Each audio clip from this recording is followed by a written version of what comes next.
So guys, lately there has been a lot of talk regarding to ProtonVPN and how it markets its product as a Swiss provider. Now, ProtonVPN since the beginning of its inception has done this, and it's really relied quite heavily on it being an advantage that they're based in Switzerland. Let's go ahead and discuss that in this video. This video is sponsored by two VPN providers, Surfshark VPN, one of my top VPNs if you're looking for an excellent bundled offering. The bundled offering with Surfshark One Plus includes antivirus, various data breach protection features, and a data removal service called Incogni. This is a service that will go to websites like web pages and remove your IRL information. So this is definitely a solid pickup. It's a top rated offering here on my channel, and the data broker removal service is my top recommended one since it's so affordable. This is half as much as you're going to pay with some of the other services out there like Delete Me, so definitely a solid pickup. However, if you're looking for some other options, TorGuard is another good choice. It includes some remote VPN offerings, different email bundle offerings. It also includes interesting cloud proxy or V2 Ray options if you're in a censored country. The basic plan also includes SOCKS 5 proxy for torrenting, which is excellent. If you're looking for dedicated IPs, it's also very good since there's interesting bundles that are very affordable. If you want to use any of these things with TorGuard, use promo code TOMSPARK2023. With Surfshark, use my link in the description down below. It'll help support the channel, and these are two excellent products that I stand by and recommend on a daily basis. Now, to be clear, guys, most of this video is just some of my own research and opinions. I'm by no means a lawyer, and I'm primarily using a combination of research, AI, and different takes to kind of examine what this could mean. Now, in my opinion, just from the basics, do I think Proton really should be advertising this as much that they're protected by Swiss privacy laws? Well, I don't really think so. I don't really think they need that necessarily on their website. And I think without it, it's a fine service and it doesn't really need to market it as much as it does. It's really always kind of had this approach as being really superior to other VPNs due to this. However, I don't really know if it needs it, and I don't even know if it needs the controversy. So I've seen some takes on Twitter regarding this article. Basically, in this article, ProtonVPN is kind of defending its Swiss privacy approach. They're kind of criticizing Tutanota for coming after them, and in this article, they're really sticking to their guns and saying why a Swiss jurisdiction is still very advantageous for Proton as a company. So I thought this was an interesting take on Twitter I saw.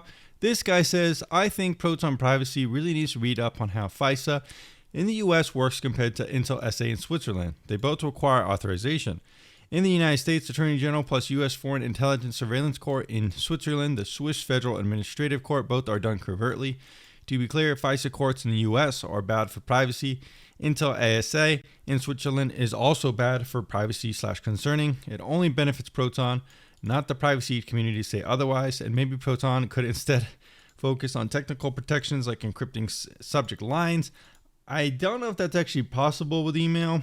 The point is, we don't go around touting US privacy as some sort of innovation or advantage. It's not. But the truth is that Swiss privacy means far less in 2023 than it did in 2012 when Proton was founded, and yet Proton's external marketing is exactly the same. I do think, honestly, that this guy does have some points. I don't know about the encrypting the subject line. However, that said, I do think, like he's saying, that it really isn't as much of an advantage as they make it seem. I do think it is kind of like a marketing component.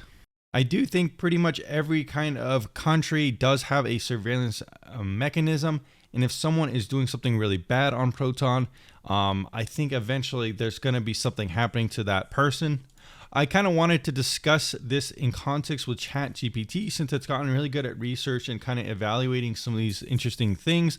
I talked to ChatGPT for a couple of minutes, examining Proton's posts, asking if there's any counterpoints or anything like that, and it kind of did bring up an interesting point that I did want to mention. It says that the jurisdiction of Proton being a Swiss jurisdiction could influence it based on whoever is using the product. So if you're based in USA, the Swiss privacy protection laws might not apply to that person who's outside of Switzerland. So ideally, if you're using Proton and you want the best Swiss protection, I guess the point could be that you do need to be a Switzerland citizen.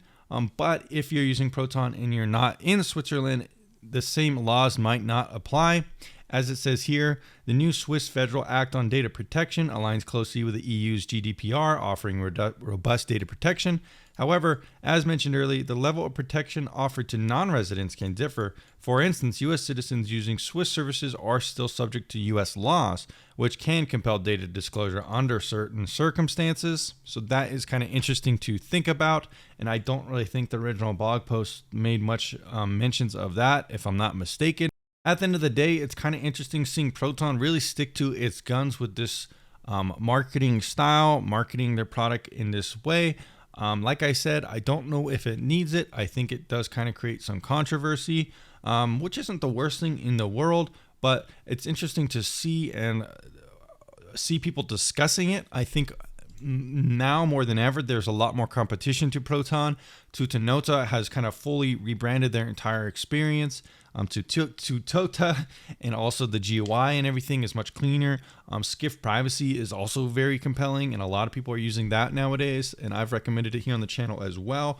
So it's interesting to see. Of course, there's more competition and more controversy, but let me know what you think in the comments down below. If you're a lawyer, if you have any thoughts on this one, or if you're a basic user and if you have any thoughts on this one, do you use Proton, Skiff, or a different option? I'm also interested to know, and I'll see you in the next video very soon.